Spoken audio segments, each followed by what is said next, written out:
Bueno, vamos a hablar de infarto cerebral con énfasis en el manejo agudo, que el último tiempo han habido bastantes cambios al respecto. La enfermedad cerebrovascular es una patología muy importante, ¿ya? ¿Por qué? Porque antiguamente se hablaba casi que era de paciente añoso, y hoy en día ya se ha visto y se ve diariamente de que son pacientes que están activos laboralmente, que están activos socialmente, y por lo tanto el problema, por supuesto que es cuando el paciente fallece, ¿cierto? Por alguna patología, un infarto cerebral grave, pero también está el tema de las secuelas y todo lo que significa para la funcionalidad del paciente, para su familia y en conjunto para la sociedad.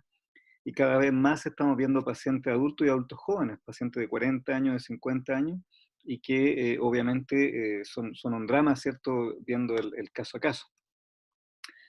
Es una de las principales causas de muerte a medida, ¿cierto?, de que la población va envejeciendo y también cambian los hábitos de vida, toma cada vez más importancia. Y una vez más recalcar el tema de que aparte de la letalidad, es muy importante la funcionalidad y cómo eso queda bastante trastornado, no solo en el paciente, sino que en todo su entorno. Acá tenemos la típica imagen de un infarto lacunar, donde hay una obstrucción de un vaso y eso genera cierta muerte tisular. Los factores de riesgo son la edad, la raza, en general los hombres tienen más riesgo que las mujeres, tienen mucha más carga cerebrovascular. Hay algunos polimorfismos genéticos, ¿cierto? La ubicación geográfica tiene diferencia en el sentido de el tema de la calidad de vida, el tema de todo lo que tiene que ver con el tema sociosanitario. Y bueno, también hay que incluir algunas patologías genéticas, por ejemplo, el CADASIL.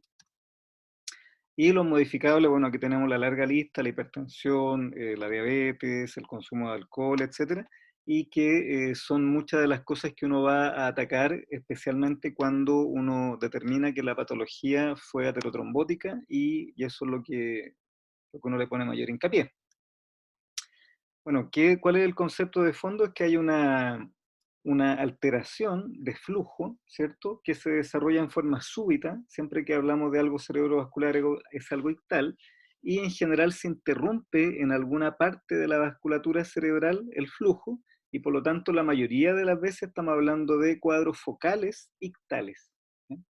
En general se habla de más de 24 horas de duración, para hacer la diferencia con el TIA, con los accidentes transitorios, y el hecho de que se presenten con compromiso de conciencia pudiera ocurrir cuando hay alguna alteración de la arteria basilar, por ejemplo, porque ahí está en relación con el tronco, con el sistema reticular activante ascendente, ¿cierto? O pudiera ser también cuando de entrada es un accidente vascular muy importante y un hemisferio completo, por ejemplo, se afecta, que es cuando hay un trombo, por ejemplo, en la carótida. Se hace la diferencia con los TIAs de 24 horas. La definición clásica es esa, tomando en cuenta que se ocupaba el escáner.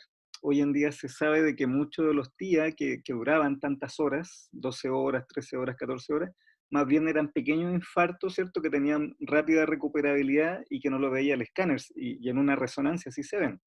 Ahora, operativamente se sigue hablando de esto, ya, pero hago esta salvedad porque hoy se sabe que la mayoría de los TIA realmente duran 20 minutos, 30 minutos. Mientras más rato pasa, ¿cierto?, de un TIA, es más probable que haya sido más bien un pequeño infarto cerebral y que el escáner no es capaz de ver, pero claro, si le hiciéramos una resonancia y se lo veríamos. Esto es muy importante siempre tener en mente de que el cerebro es predecible, o sea, si yo tengo una lesión en la arteria cerebral media izquierda, me va a dar síntomas en relación con el área, ¿cierto?, que irriga esa arteria. Y así, bueno, con toda la vasculatura. En general, cuando yo hablo de mi parece hemiplegia de inicio ictal, eso es un síntoma bastante común. Otro síntoma bastante común es cuando hay alguna alteración del hemisferio dominante del lenguaje, el paciente empieza con afasia, y hay que siempre diferenciarlo de la disartria. Recuerden que la afasia es cuando hay una pérdida, ¿cierto?, en la nominación, en la repetición, en la comprensión, pérdida de significado con su significando, distinta a la disartria, que ahí es más un problema de articulación de la palabra, y que no necesariamente puede ser algo neurológico incluso. También puede haber alteraciones de la sensibilidad, siempre respetando la anatomía. Tiene que ser de un hemicuerpo o puede ser en forma alterna, pero siempre respetando la neuroanatomía. Alteraciones del campo visual también, que algunas veces los pacientes consultan por pérdida de la visión y el paciente cree, ¿cierto?, de que es solo de un ojo, por ejemplo, y uno al examinarlo detecta de que es una mianopsia, por ejemplo. Alteraciones de la marcha, especialmente cuando el paciente no puede tenerse en pie o aumenta mucho la base de sustentación, me orienta hacia lesiones posteriores, de territorio posterior, cerebelo, tronco. ¿Qué cosas son como preguntas clásicas y que es raro que sean accidente vascular por su forma de presentación, un cuadro confusional, por ejemplo? Ya eso no tiene relación con un accidente vascular, está en otro contexto, igual que un síncope, igual que cuando tengo un paciente, por ejemplo, pudiera ser de que sea un infarto cerebral subagudo, pero en la medida en que el paciente me dice de que el déficit se instaló en 2 semanas, en 10 días, la verdad es que ahí uno abre más la ventana a otras posibilidades, porque en general los cerebrovascular es de presentación ictal, ¿ya? Y la disartria, como ya les comento, pudiera ser confundente e incluso algunas veces ni siquiera es algo neurológico, puede ser de otro origen. Se ocupa la escala de Cincinnati como una escala en el prehospitalario. Hoy en día se tiende, ¿cierto?, a ocupar el BIFAS, porque no solamente se incluye la cara, el brazo, el hablar, sino que también se incluye los ojos, el hecho que el paciente, por ejemplo, esté viendo doble o tenga alguna alteración, y este tema de la ataxia, que tiene que ver con el balance. ¿Por qué? Porque el BIFAS incluye, ¿cierto?, también un poquito de territorio posterior, ya porque el Cincinnati tenía ese problema de que detectaba más que nada accidentes vasculares del territorio anterior, ¿ya? Así que hoy en día se está ocupando bastante esta evaluación prehospitalaria.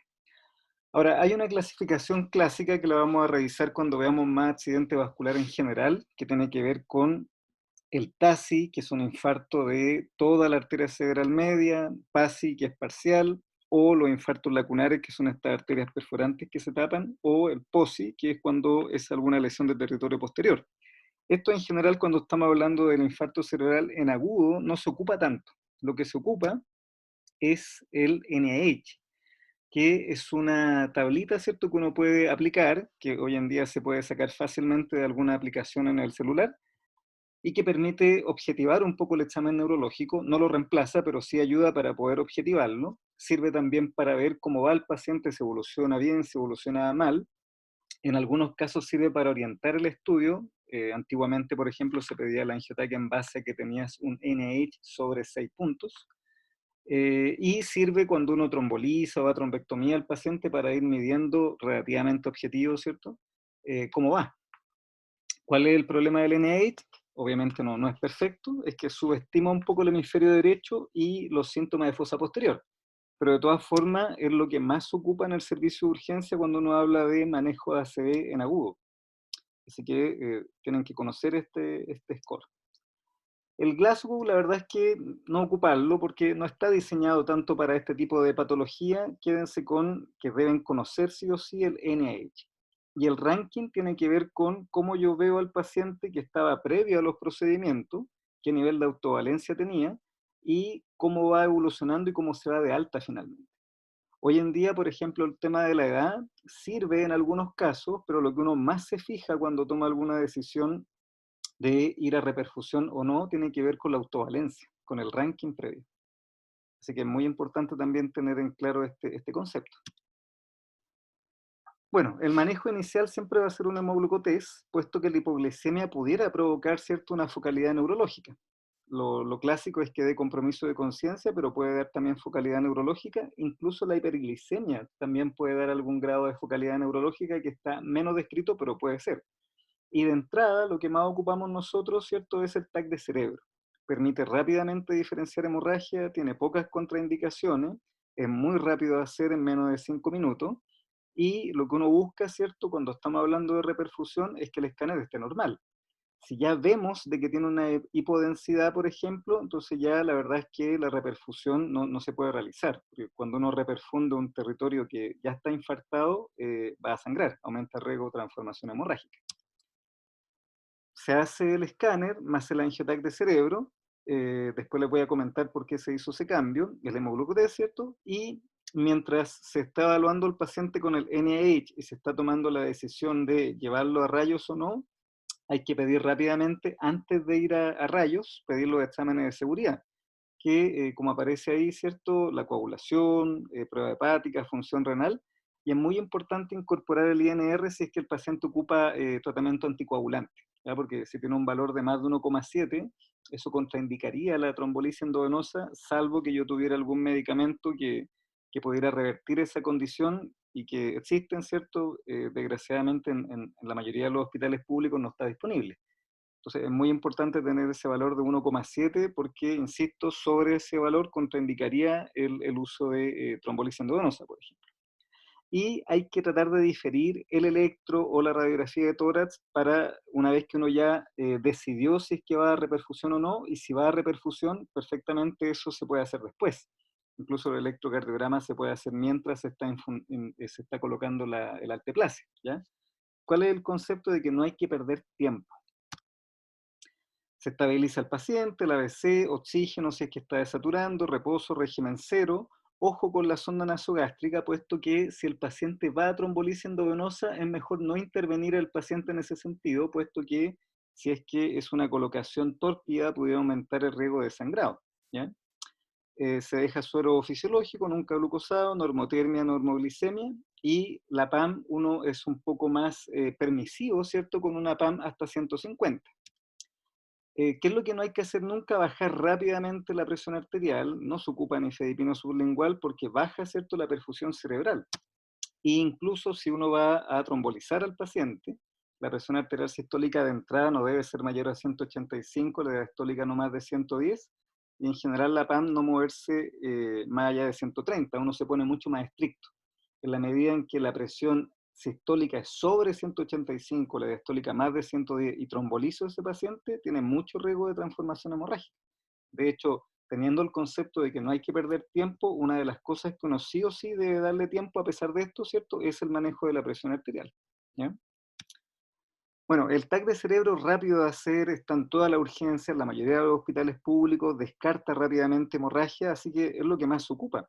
Siempre tener ojo de que lo que uno busca no es ver el infarto, sino que se vea normal, a lo más normal posible. Cuando uno ya ve una hipodensidad es porque hay edema citotóxico, después viene edema vasogénico, y si yo reperfundo eso, lo voy a provocar algo deleterio al paciente, ¿ya?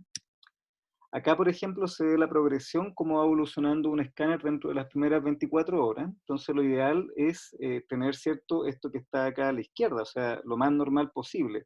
Si yo ya veo esta imagen hipodensa, obviamente que independiente de los horarios que me digan los familiares, por ejemplo, o en el traslado que me digan, no, si efectivamente está dentro de ventana, lleva una hora, yo con esta imagen obviamente no lo voy a trombolizar, y siempre recordar de que las horas de inicio pudieran ser absolutamente erradas, ¿cierto? Por alguna mala percepción de los acompañantes, absolutamente. ¿Qué es lo que nosotros ocupamos? El ASPED. El ASPED es una forma relativamente objetiva dentro de lo que se puede, ¿cierto?, de ver cambios precoces, ya donde se pierden ciertas estructuras o se pierde la diferenciación córtico-subcortical. Hay varios puntos del cerebro que hay que fijarse, y 10 puntos es cuando está todo normal. Y si yo veo alguna alteración, le voy quitando puntaje. Por ejemplo, acá se ve, ¿cierto?, los ganglios basales, el caudado, el brazo posterior de la cápsula, el putamen, la ínsula y la zona cortical aquí superior, media, inferior, y lo mismo acá, superior, media, inferior. Cada una tiene un puntaje. Entonces, si yo veo de que desaparece el caudado, cuesta diferenciarlo, o se pierde el brillo insular, yo le voy quitando punto a ese escáner. Si el escáner tiene 7 o menos, significa de que ya hay un infarto que se está estableciendo, que va a ser extenso, y de nuevo, este concepto de que si lo reperfundo, puedo provocar algún tipo de transformación hemorrágica, ¿ya? Se ocupa bastante el ASPED, de hecho aparece en los estudios clínicos, y ya un ASPED menos de 7 o menos de 6 en algunos trabajos, ¿cierto?, habla de que desgraciadamente uno no debería reperfundir, o por lo menos pensarlo muy bien, ¿ya? Lo que yo transmito en general a los médicos, a los colegas, ¿cierto?, urgenciólogos, o que están recién empezando, ¿cierto?, con el manejo cerebral en agudo, es pensar en escáner normal o no. Ya después el ASPET uno va ganando con el tiempo experiencia para poder decir si está con un ASPET de 7 o menos. Pero el principal concepto es que si yo voy a reperfundir, tiene que estar el escáner lo más normal posible. Acá se ven algunas cosas, algunos detalles. Por ejemplo, se ve el signo de la cuerda acá, que está la arteria cerebral media derecha trombosada y se observa. Acá también un signo del punto, lo mismo, ¿cierto? Que ya esto estamos hablando de M1, que es la zona proximal, y esto probablemente ya sea M2, M3 incluso, que es más distal y por eso se ve más pequeñito. El protocolo Stroke, la verdad es que quita un poco de tiempo, en el mejor de los casos igual demora unos 20 minutos.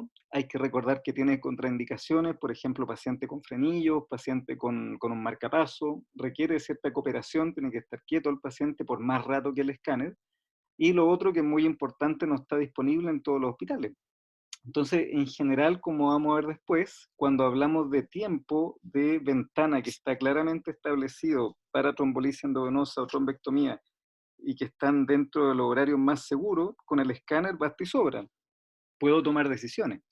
Si yo tengo dudas o tengo alguna ventana que no sé cuándo empezó el paciente porque la historia no es la adecuada o porque es un infarto cerebral de despertar, ahí yo ocupo la resonancia, ¿ya? Y la resonancia, ¿cierto?, permite ver varias secuencias en el protocolo Stroke, que es un tipo de protocolo que dura menos que la resonancia convencional, que dura como 45 minutos. Esto puede durar 5 minutos o 10 minutos, y se puede ver una fase de difusión, un flare, se puede ver también un T2 gradiente. Entonces, da mucha más información que el escáner sobre, por ejemplo, cuánto tiempo lleva de evolución y, por ejemplo, cuál es la extensión del infarto, ¿ya? Porque la resonancia, a diferencia del escáner, rápidamente muestra el tamaño del infarto y la temporalidad. Pero les insisto de que si yo tengo un paciente que está en una ventana segura, el escáner está normal y no cumple, y cumple con los criterios y no tiene contraindicación, bueno, lo más rápido es ir a reperfusión rápidamente. La resonancia siempre hay que dejarlo para situaciones, ¿cierto?, que están más allá de la ventana clásica o de duda. Entonces, de nuevo, stroke de despertar, stroke sin hora de inicio clara, duda en fosa posterior, y como voy a comentar después al final de la presentación, hay algunos casos que con imágenes avanzadas se puede llevar a cabo reperfusión incluso más allá de las 6 horas.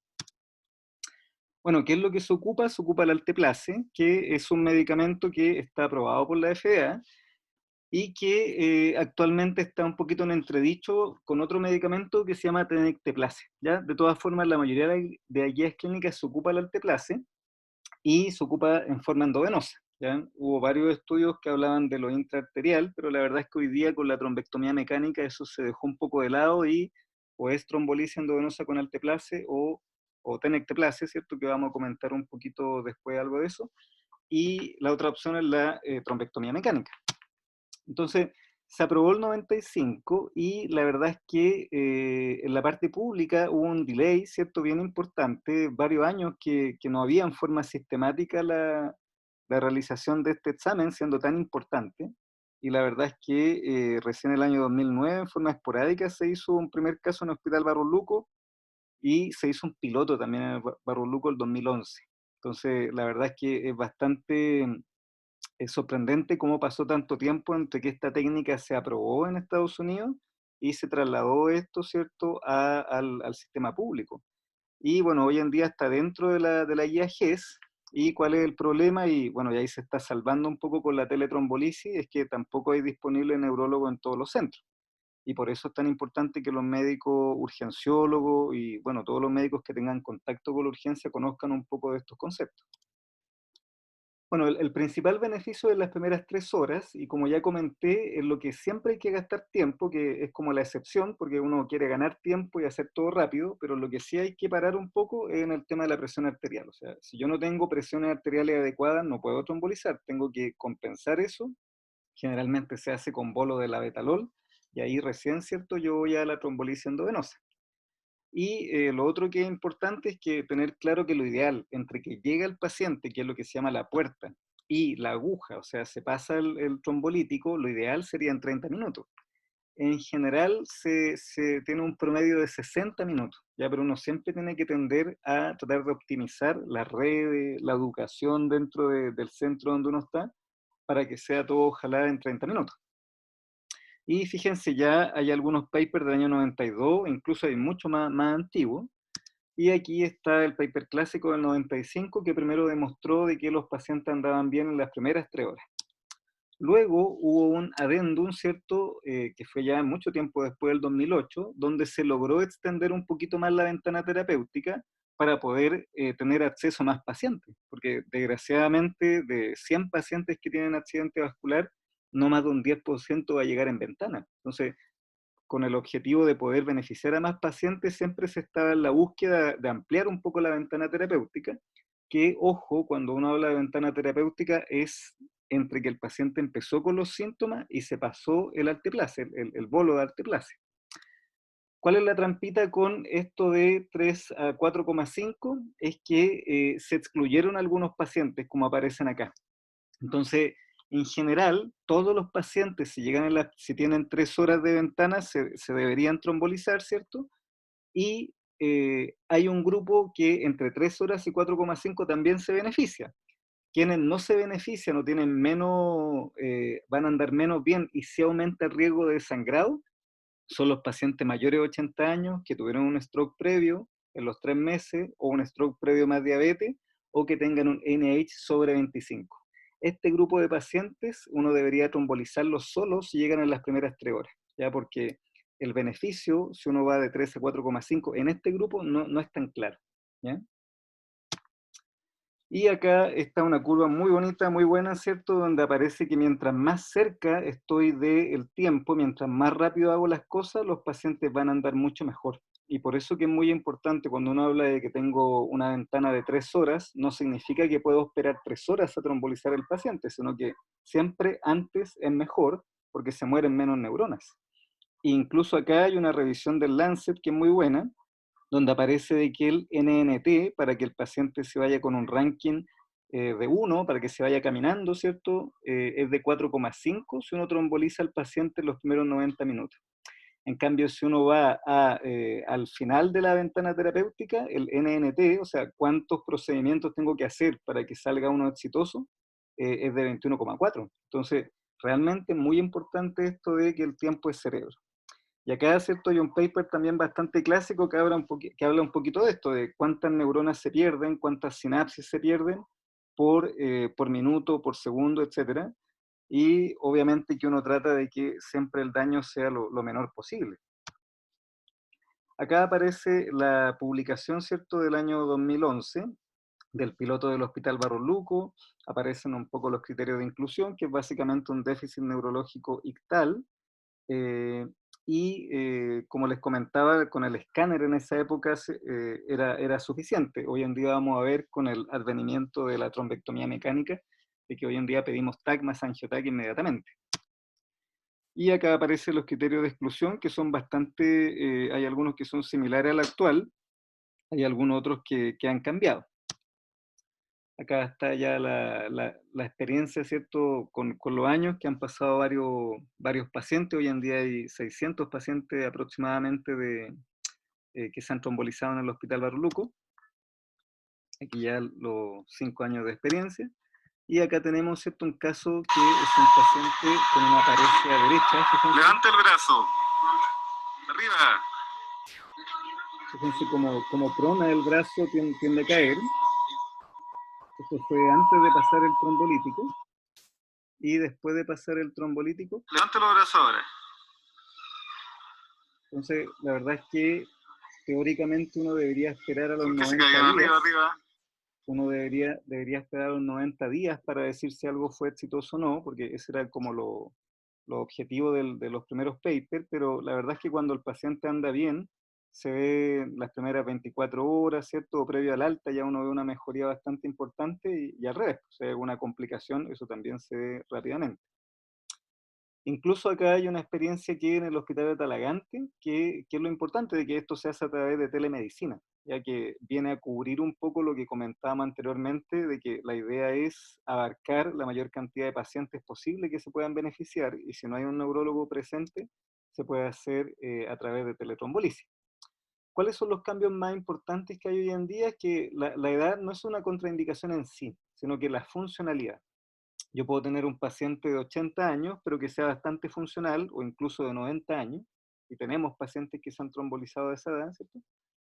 Así como podemos tener pacientes de 50 años, pero que ya están secuelados, a lo mejor por algún otro accidente vascular o por otra condición. Entonces, es muy importante, más que la edad, hablar de la funcionalidad del paciente. Y lo otro de que la fosa posterior, en general los papers, tanto el ECAS como el NINS, no incluía pacientes con fosa posterior. Y el tronco es una zona obviamente vital para la persona, ¿cierto? Es muy riesgoso que tengan infarto en esa zona. Y por lo tanto ahí, en aras de muchas veces como salvataje, se puede extender la posibilidad de trombolisis endovenosa o incluso vamos a ver después trombectomía mecánica hasta 12 horas o más según el caso a caso. Y lo otro que ha cambiado es que hoy en día uno llega al lugar donde se toma la imagen y si uno constata en ese momento de que no hay una contraindicación, se puede pasar el primer bolo de trombolítico ahí en el escáner. No es necesario tener los exámenes a la vista, uno después corrobora de que los exámenes están bien y si hubiera algún problema se detiene la infunción de alteplase. ¿Cuál es el único pero? De que el paciente ocupa anticoagulante, ahí tenemos que esperar sí o sí el INR, y si es que a la vista, a la evaluación clínica, tiene alguna coagulopatía. Si yo tengo un paciente que a la vista, el examen físico, veo que tiene un daño hepático crónico, que tiene ascitis y que probablemente va a tener varices esofágicas, obviamente ahí voy a esperar el resultado de los exámenes, ¿cierto? Y probablemente no lo trombolice. Pero un paciente sin uso de taco y sin alguna patología clínica a la vista que incluya coagulopatía, yo paso el bolo de alteplase y después corroboro con los exámenes que va todo bien, en aras de nuevo, ¿cierto?, de agilizar todo. Y hoy día, ¿cierto?, se ha visto de que hay muchos pacientes que tienen un NIH bajo, de 3 puntos, de 4 puntos, de 5 puntos, y que está aguantando debido a que tiene buena circulación cerebral, de que tiene buenas colaterales. Y aún así tienen un trombo en el cerebro, un trombo en alguna arteria grande. Entonces, por eso hoy en día, en general, a todos los pacientes en ventana, ¿cierto?, se les pide un TAC más un angioTAC, para definir claramente si va a trombolisis endovenosa o si también va a trombectomía mecánica. Bueno, ¿cuáles son los problemas de la trombolisis endovenosa? De que en general no mejora mucho la letalidad, los vasos grandes no se destapan y tiene mala respuesta con NIH grandes. Entonces, se tenía la situación de que pacientes que estaban más graves, que tenían trombos más grandes, no andaban tan bien, y también había este subgrupo de pacientes que tenían alguna coagulopatía y que no se podían trombolizar. ¿Qué pasó? Bueno, acá aparece un poquito las tasas de reperfusión cerebral. Fíjense que cuando tengo trombolisis endovenosa solamente un 30% de reperfusión, y cuando ya ocupo trombectomía ya me acerco al 60%, ¿ya? Bueno, y lo otro que les comentaba de que incluso hoy en día está en tela de juicio un poquito el alteplase, y hay evidencia de que el tenecteplase, si bien esto no ha sido traducido a las guías clínicas en general, tendría mejor respuesta. Bueno, ¿qué pasó entonces con estos casos de trombo grande? Bueno, entre comillas, había que sacarlo mecánicamente. Hubo varios estudios a lo largo del año 2000 y finalmente el 2015 salió un estudio ícono que es Mr. Clean del New England, y aparece que efectivamente es útil el procedimiento, es seguro y se tenía que llevar a cabo, ¿cierto?, en los pacientes que cumplieran con los criterios. En el Barro Luco ya del 2012, en algunos casos puntuales se hacía esto de la trombectomía, cuando fracasaba la trombolisis endovenosa. Y eso es un concepto que hoy día ha cambiado. O sea, hoy en día, si yo veo que hay un stop en M1, un trombo grande que está tapado, tengo que ir a destaparlo rápidamente, lo antes posible. No tengo que esperar a que la trombolisis lo abra o no, sino que una vez que se activa el equipo neurovascular, se lleva al paciente al angiógrafo y se trata de destapar lo antes posible. Supongamos de que esto es a los 15 minutos de iniciada la infusión de alteplase, bueno, se hace a los 15 minutos. Si pasaron 20 minutos, a los 20 minutos, etcétera. Tiene que ser siempre lo antes posible, ¿ya? Después vamos a comentar un pequeño detalle de que hay algunos papers que hablan que si está disponible el recurso, incluso el hecho de pasarlo a trombectomía mecánica y no ocupar alteplase, la verdad es que también podría ser. Bueno, y otro gran problema que tenemos hoy en día es que en el sistema público hay pocos centros que tengan 24/7 para hacer este procedimiento. Entonces el paciente muchas veces tiene que pasearse por toda la región metropolitana para buscar el hospital público que pueda solucionar el problema. Algunas veces eso no se puede hacer y en la espera de algún centro privado o incluso en la espera del mismo centro público se pierde la ventana. Entonces, la verdad que esto es un problema que hay que solucionarlo. O sea, la idea es tratar de desarrollar este procedimiento en la mayor cantidad de hospitales regionales o hospitales de derivación, porque realmente el paciente tiene la posibilidad de mejorar mucho su pronóstico si es que tiene la opción de ir a trombectomía mecánica con una buena indicación. Y bueno, ¿cuáles son las indicaciones? Tiene que haber una angiotac con un trombo en la zona proximal de la arteria cerebral media o con un trombo en la basilar o un trombo en la carótida, y eso hay que verlo ahí mismo en el escáner, ¿cierto? Lo tiene que ver el clínico, el neurólogo o el colega que esté a cargo de evaluar el paciente. La ventana que tiene mayor evidencia es hasta 6 horas y con un TAC más una angiotac basta y sobra, y de nuevo tiene que estar el escáner lo más normal posible, o si tiene algún signo precoz, el ASPET tiene que ser igual o superior a 7. Y igual que la trombolisis endovenosa, esto es tiempo dependiente. Entonces, antiguamente se hablaba de pedirle a pacientes con NIH sobre 6 el angiotac. Hoy en día se sabe que a todos los pacientes.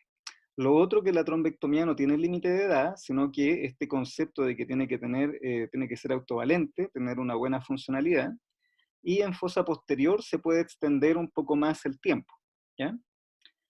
Se pasa rápidamente a angiógrafo, tratar de no perder tiempo, y le insisto de que como en general son equipos de llamado, mientras llega el paciente se hace el puente con la trombolisis endovenosa si es que el paciente no tiene alguna contraindicación. Por ejemplo, algunas veces ocurre que el paciente tiene una coagulopatía o un INR sobre 1.7, no se puede ocupar trombolisis endovenosa, pero sí se pudiera ir a trombectomía. Acá está la imagen clásica, el aparato, el dispositivo, el Solitaire generalmente se ocupa, ¿cierto? Que atraviesa el trombo, se expande y después se retira. Y acá se ve una imagen donde se ve ahí el stop en M1. Fíjense que en la angiografía no se ve que hay circulación, acá igual se está llenando por las colaterales. ¿Ya? Y de hecho hoy en día las colaterales tienen mucha importancia porque permiten de que el cerebro resista a la isquemia. Y hoy en día se habla de que el tiempo es cerebro, pero también tener colaterales es cerebro. Si un paciente tiene buenas colaterales, tiene mejor pronóstico y tiene mayor indicación de hacer un procedimiento como este.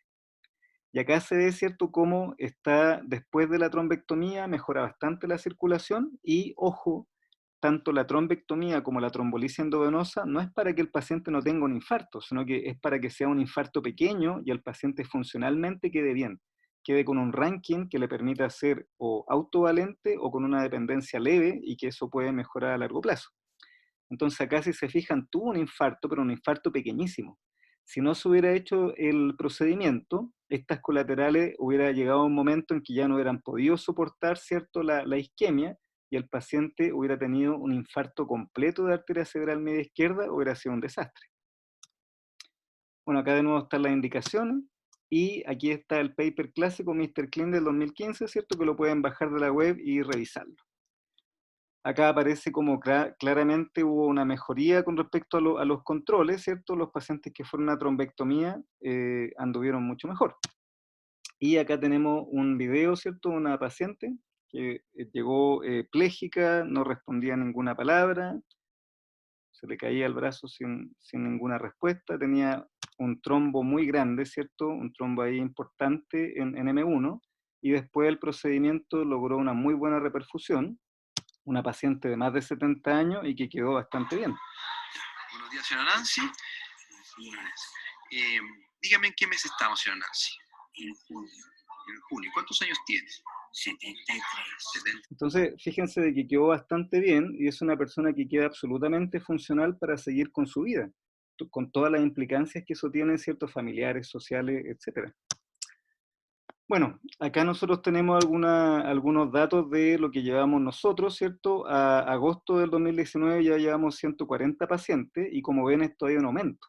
Uno, porque obviamente ha mejorado la logística local, y segundo, porque ya a partir del 2015, si se fijan, al tener el aval de la evidencia, se pudieron ingresar más pacientes y también tener más recursos del hospital.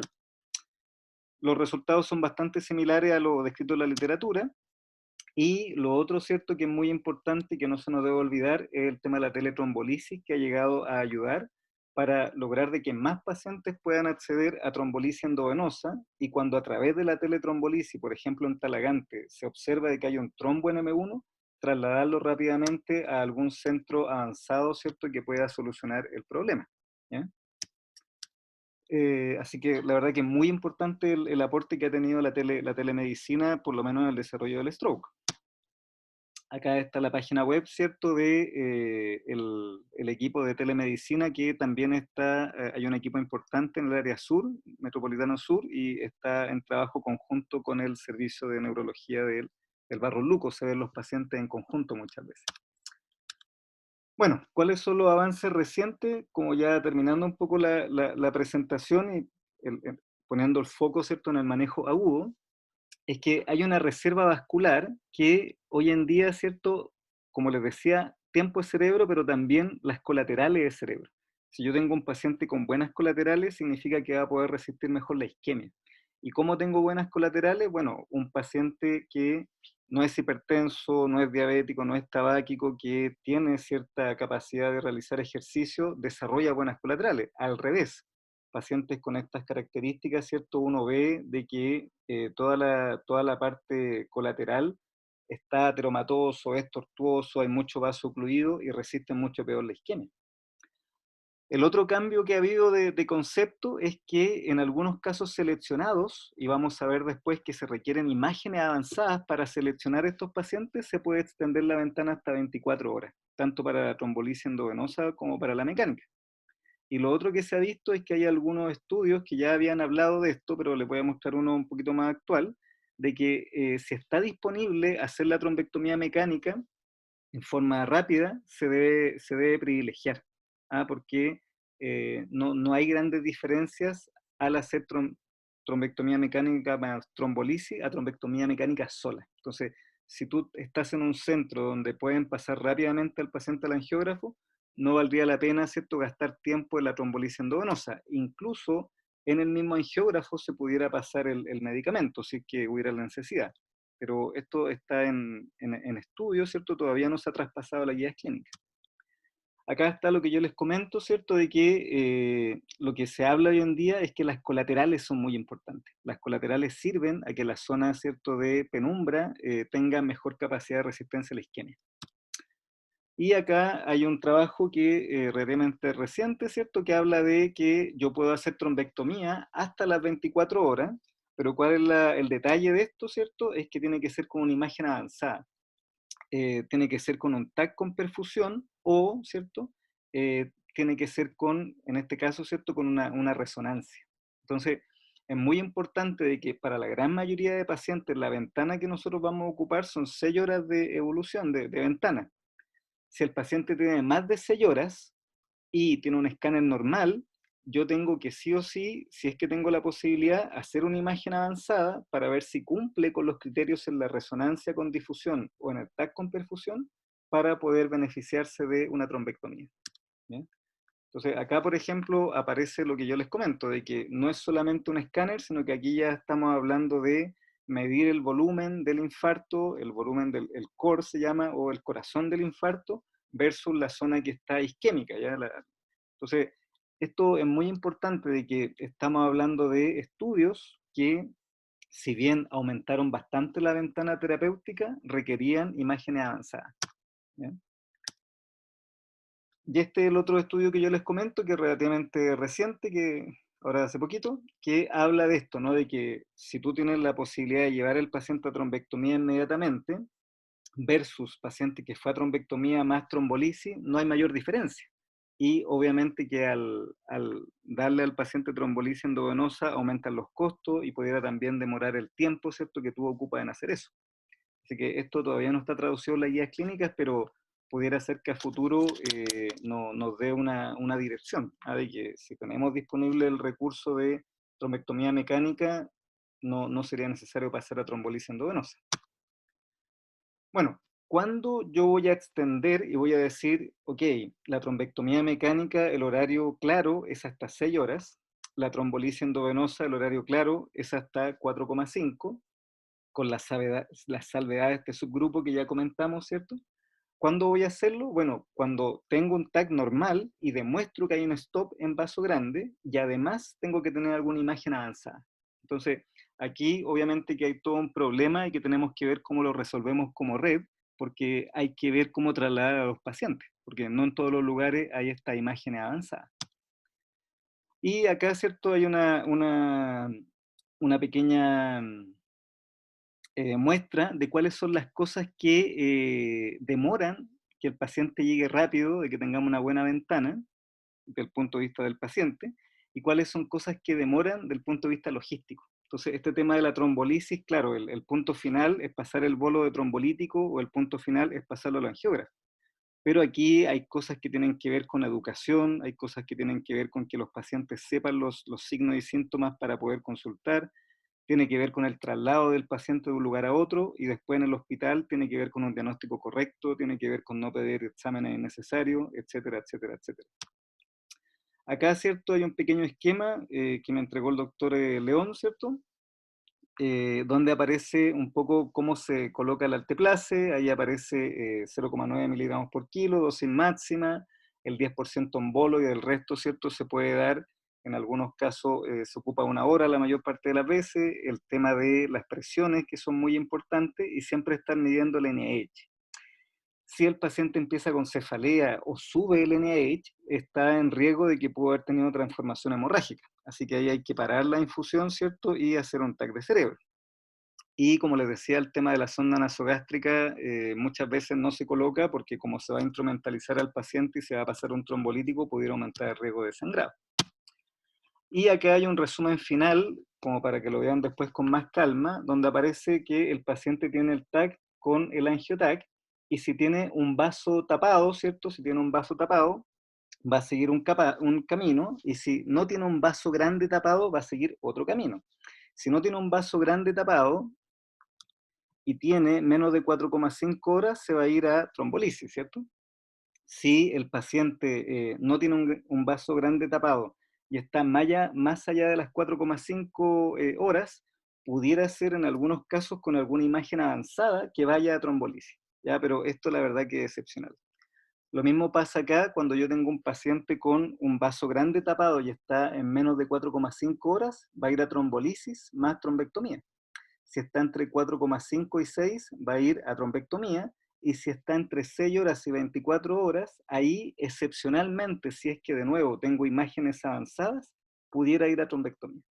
Entonces, lo que más nosotros vemos en la mayoría de los casos, como nos manejamos especialmente en la parte pública con la evidencia más segura, por decirlo de alguna forma, y tenemos, ¿cierto?, la posibilidad de TAC y angioTAC en la gran mayoría de los hospitales, hablamos de ventana de 6 horas para trombectomía y de 4,5 para trombolisis endovenosa. Y nos extendemos en esos horarios cuando tenemos posibilidad de alguna imagen avanzada, que es lo que dice acá el sistema RAPID, que es una imagen avanzada, ¿cierto?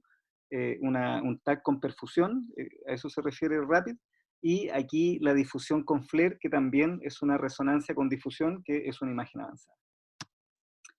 Bueno, ¿cuáles son las conclusiones entonces de esta presentación? Tratando de condensar la verdad en mucha información, y la idea es que se queden con las ideas generales. Es que hay que hacer una identificación precoz, y obviamente que en esa identificación precoz pueden haber ciertos errores. ¿Ya? De hecho, hay muchos pacientes que tienen algún simulador de infarto cerebral, una migraña, un síndrome convulsivo, que terminan finalmente con trombolisis endovenosa. Eso es parte de lo que puede ocurrir, hasta un 10%, 20% en algunas series, así que hay que tener en cuenta esto. Obviamente, en la medida en que yo soy acucioso, tengo que tratar de ser certero, ¿cierto?, en mi manejo. Por favor, nunca olvidar de que la hipoglicemia pudiera ser un ítem confundente, porque la verdad es que se vería muy mal trombolizar a un paciente por una hipoglicemia, ¿no? Y bueno, hay que tener un manejo agresivo. Siempre hoy en día, si está la posibilidad, hacer un TAC con angioTAC en un primer